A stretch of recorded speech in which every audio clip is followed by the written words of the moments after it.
और जैसे जैसे यूक्रेन पर रूस के परमाणु हमले का खतरा बढ़ता जा रहा है, वैसे वैसे ही अमेरिका भी और चौकस होता जा रहा है, जिसके बाद अमेरिकी राष्ट्रपति जो बाइडेन ने भी अपनी टाइगर टीम को हाई अलर्ट पर रहने का आदेश दिया।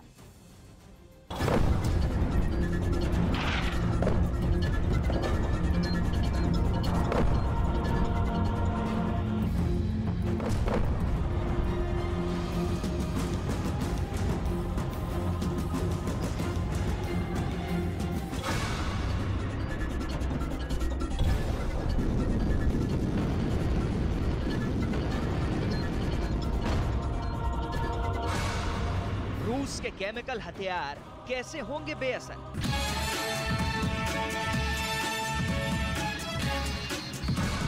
जैविक हमले का जवाब कैसे देगा यूक्रेन?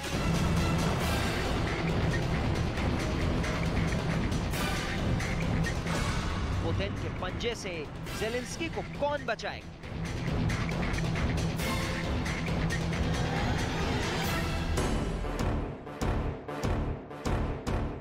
इन चारों सवालों का बस एक जवाब है, टाइगर टीम। एक ऐसी टीम जो यूक्रेन युद्ध पर 24 घंटे या कहें कि सेकंड दर सेकंड नजर बनाए हुए है। रूस और यूक्रेन जंग के दौरान हो रही हर हलचल पर इस टीम की नजर। रूसी सेना के एक एक मूवमेंट पर यह खास खुफिया टीम आंख गड़ाए हुए है। इस टाइगर टीम का सीक्रेट ऑफिस बना है रूस यूक्रेन सीमा से करीब 11,000 किलोमीटर दूर अमेरिका के व्हाइट हाउस का एक खास कमरा, जहां जंग से जुड़े हर मुश्किल हालात से निपटने का ब्लूप्रिंट तैयार है।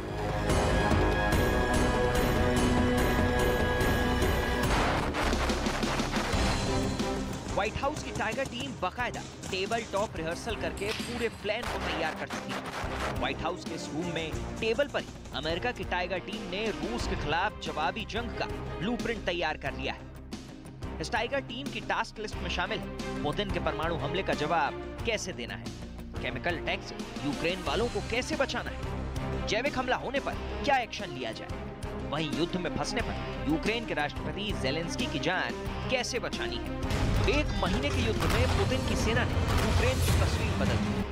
रूस के बरसाए गोलों से यूक्रेन जल रहा है। शहर के शहर खंडहर में बदल गए। तोप और गोलों के बाद अब रूस की सेना अपने अमोघ हाइपरसोनिक मिसाइलों से भी यूक्रेन पर वार कर रही है। युद्ध और लंबा खिंचा तो पुतिन अपने एटम बम का बटन भी दबा सकते हैं। यही नहीं, अमेरिका की खुफिया एजेंसियों को आशंका है कि यूक्रेन युद्ध में रूस की सेना केमिकल वॉर शुरू कर सकती है। यहां तक कि यूक्रेन में जैविक बम से भी निशाना साधा जा सकता है। और तो और पुतिन के किलर कमांडो दर्जन से अधिक बार ज़ेलेंस्की की जान लेने की कोशिश कर चुके हैं, लेकिन टाइगर टीम के बनाए प्लान से हर बार ज़ेलेंस्की सही सलामत बच जाते हैं। अमेरिका की एक खास टाइगर टीम बीते नवंबर से मिशन यूक्रेन पर काम कर रही है। यूक्रेन संकट पर नजर रखने और इससे निपटने के लिए टीम हफ्ते में 3 बार बैठक करती है और हर बैठक 120 मिनट तक टेबल टॉप युद्ध अभ्यास करती है। टाइगर टीम को बखूबी अंदाजा है कि रेड आर्मी के टारगेट पर मिस्टर प्रेसिडेंट है। इसलिए कीव से 700 किलोमीटर दूर स्पेशल कमांडोज का एक बड़ा ग्रुप स्पेशल ट्रेनिंग में लगा है। यूक्रेन जंग के बीच से ज़ेलेंस्की को सही सलामत बाहर निकालने की प्रैक्टिस कर रहा है। इनके प्लान की एक एक सीक्रेट डिटेल हम आपको बताएंगे, लेकिन उससे पहले आप अपनी आंखों से इनकी तैयारी देख लीजिए।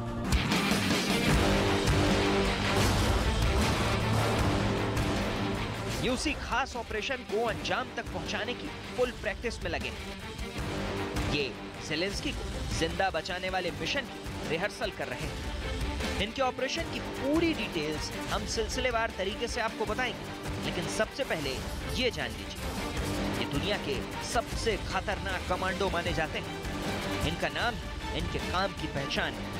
हम इनका नाम भी बताएंगे और इनका काम भी दिखाएंगे, लेकिन अभी ये जिस काम की तैयारी में लगे उसका ग्राउंड जीरो यूक्रेन में है, क्योंकि यूक्रेन के राष्ट्रपति वोलोदिमीर ज़ेलेंस्की अभी यूक्रेन में है। यूक्रेन में कहां है? इसका जवाब है वो यूक्रेन की राजधानी कीव में। कीव में कहां है तो अपना पता खुद ज़ेलेंस्की ने पूरी दुनिया को दे दिया है। वोलोदिमीर ज़ेलेंस्की के मुताबिक वो कीव के सेंटर में मौजूद प्रेसिडेंशियल हाउस में है। Російські танки стріляли по Запорізькій атомній станції. Росія ударила ракетами по Бабиному Яру. Зруйнувала вже більше 230 шкіл і 155 дитячих садочків. Вбила 128 дітей. Била ракетами по університетах. Спалює з реактивної артилерії житлові квартали, цілі міста, села. Просто в попіл. Нічого немає.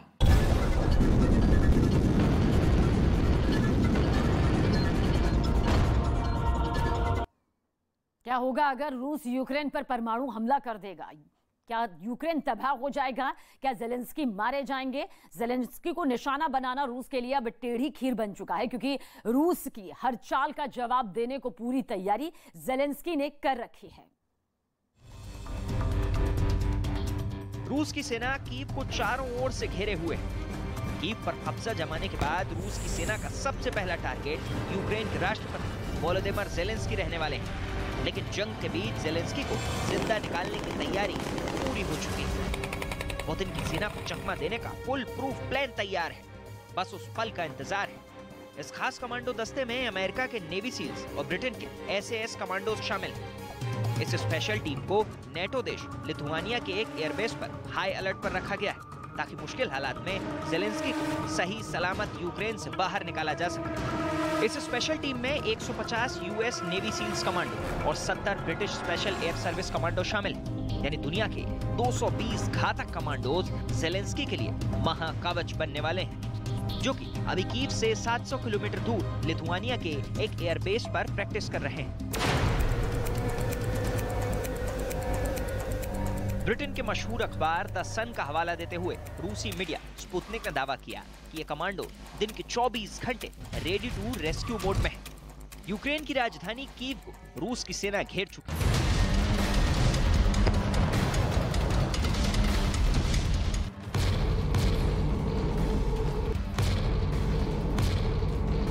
दावा तो यहां तक किया जा रहा है कि अगर पुतिन की सेना का कीव पर कब्जा हो जाता है तो उसके बाद ज़ेलेंस्की अपनी सरकार कहां से चलाएंगे, उसकी भी तैयारी हो चुकी है। लेकिन ऐसे वक्त में पहली कोशिश ज़ेलेंस्की की जान बचाने की होगी, जिसके लिए नेवी सील्स और SAS कमांडो लिथुआनिया से पहले हवाई रास्ते से पोलैंड आएंगे और फिर पोलैंड से कीव में लैंड होंगे।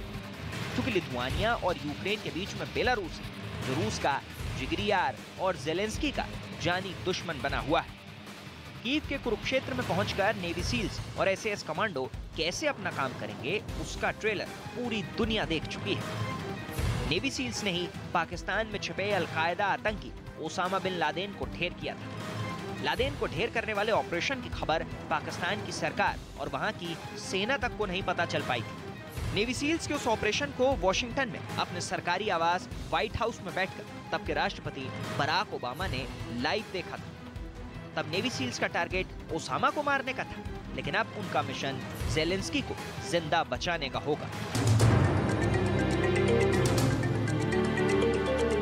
ऐसे में कीव की जमीन पर अमेरिका के नेवी सील्स कमांडो का मुकाबला रूस के कातिल कमांडो स्पेत्सनाज़ से होगा, जो अभी ज़ेलेंस्की की जान के दुश्मन बने हुए हैं। पुतिन की स्पेशल फोर्स स्पेत्सनाज़ को दुनिया में सबसे क्रूर कमांडो के तौर पर जाना जाता है। कहते हैं इनके चंगुल में फंसा दुश्मन जिंदा नहीं बचता, क्योंकि इन्हें दुश्मन को जान से मारने के लिए ही बनाया गया है। Second world war, special mission और हाई प्रोफाइल हत्याओं में रूस की इस फोर्स का अहम रोल रहा है।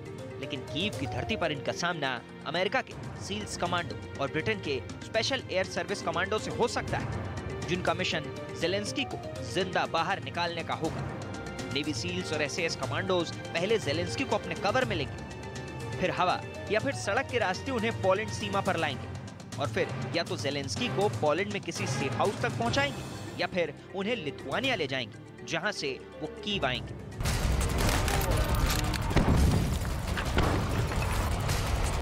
सील्स कमांडो फोर्स को दुनिया की सबसे जाबाज और घातक फोर्स में शामिल किया जाता है। सील्स कमांडो ऐसे मुश्किल मिशन को पूरा करने के लिए जाने जाते हैं जो एक आम इंसान सोच भी नहीं सकता। एक कहावत है कि सांप भी मर जाए और लाठी भी न टूटे। ये कहावत सील्स कमांडो पर बिल्कुल सटीक बैठती है। सील्स कमांडो मरने के लिए नहीं, बल्कि मारने के लिए जाने जाते हैं। सील्स कमांडोज मुश्किल घड़ी में आसमान के नीचे और जमीन के ऊपर या फिर पानी के अंदर हर ऐसे मिशन को मुमकिन बना देते हैं जिसे दुनिया नामुमकिन मानती है। वहीं ब्रिटेन की स्पेशल एयर सर्विस दुनिया की सबसे पुरानी और सबसे अच्छी फोर्स मानी जाती है।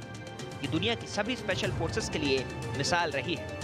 SAS की तर्ज पर ही तमाम देशों ने अपने कमांडोज को स्पेशल ट्रेनिंग देने की परंपरा शुरू की। स्पेशल एयर सर्विस के कमांडो जमीनी लड़ाई में माहिर होते हैं। ये फोर्स बहुत ही घातक ट्रेनिंग से गुजरती है और हर मुश्किल हालात से मुकाबला करने के लिए तैयार रहती है। जैसे अभी लिथुआनिया की एयरबेस पर ज़ेलेंस्की की जान बचाने की तैयारी में लगी है और व्हाइट हाउस में मौजूद टाइगर टीम के एक इशारे पर अपने ऑपरेशन मिस्टर प्रेसिडेंट पर निकल पड़ेगी।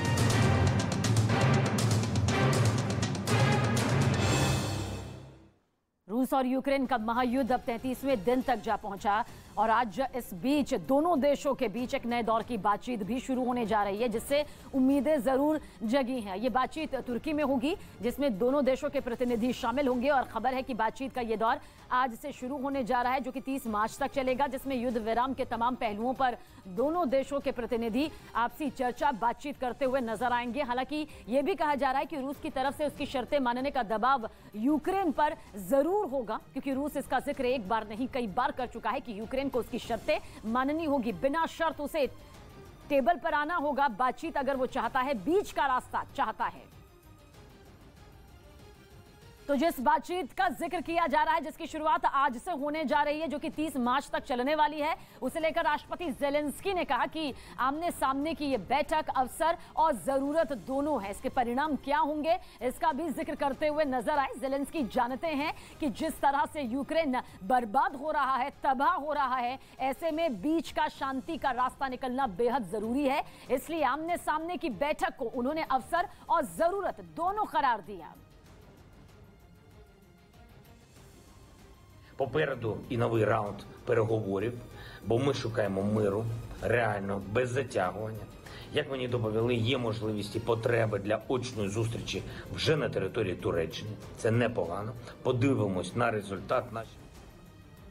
और यूक्रेन पर रूस के हमले जारी है। मिसाइल से रूस पर हमला किस तरह से सामने आया है, उसकी तस्वीरें भी लगातार आप तक पहुंचाई है। इस बीच ये भी बता दें कि खार्किव रिवनी में रूस का हमला सामने आया, तो जतोमर में भी रूस के हमले देखने को मिले हैं, जिसके बाद भयंकर आग की लपटें कुछ इस तरह से यूक्रेन की धरती को थर्राती हुई दिखाई दी। ये आग की भीषण लपटें आप देखिए किस तरह से यूक्रेन जल रहा है और इस जलते यूक्रेन की जो तबाही है वो पूरी दुनिया इस वक्त देख रही है। और साथ ही साथ रूस को भी नुकसान पहुंचाया जा रहा है। रूस की बख्तरबंद गाड़ी जो है उसे किस तरह से तबाह किया गया, वो तस्वीर, ये खबर भी आप तक पहुंचाई, क्योंकि यूक्रेन की सेना के जोश में किसी तरह की कोई कमी फिलहाल नजर नहीं आ रही है। मारियोपोल में महातबाही, महाबर्बादी लगातार सामने आई है और मारियोपोल के मेयर का जिक्र करें तो उन्होंने रूस पर एक बड़ा गंभीर आरोप लगाया। उनके मुताबिक रूस जबरन लोगों को मारियोपोल से रूस भेज रहा है और अब तक 20 से 30 हजार लोगों को मारियोपोल से जबरन रूस के कब्जे वाले इलाके में भेजा गया।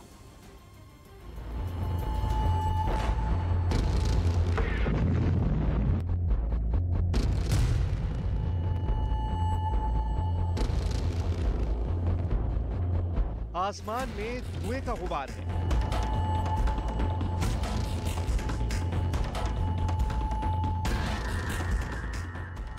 जमीन पर धमाकों से पूरा शहर छलनी हो गया है।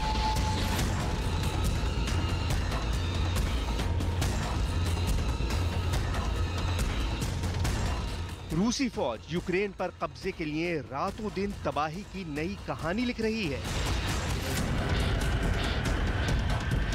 पूरा यूक्रेन इस वक्त जल रहा है।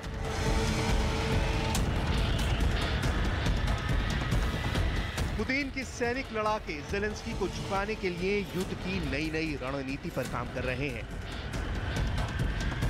लेकिन बावजूद इसके यूक्रेन के 2 शहर जिस पर बाज की तरह पुतिन की आंखें टिकी हैं, वहां मंजर भले ही बिखरे हुए मलबे, उठते हुए धुएं, घुटती हुई सांसों का हो, लेकिन यूक्रेन के 2 शहरों ने पुतिन की नींद उड़ा दी है। इन 2 शहरों पर कब्जे की कहानी जिस दिन फिनिश होगी, महायुद्ध का अंत उसी दिन हो जाएगा।